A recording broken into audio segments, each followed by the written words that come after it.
ইশতেহারে আপনাদের যে প্রতিশ্রুতি দিয়েছিলাম, নারী, তারপরে শিশু, এরপরে আমাদের শিক্ষা খাত আপনাদের মাঝে পৌঁছে দেবো ইনশাল্লাহ।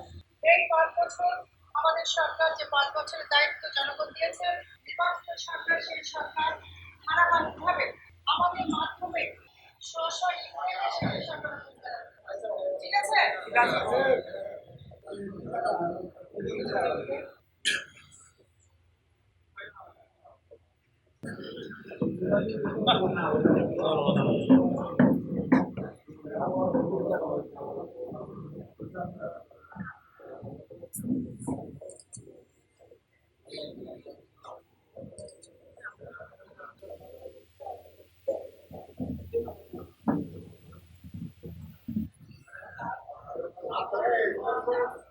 Everybody.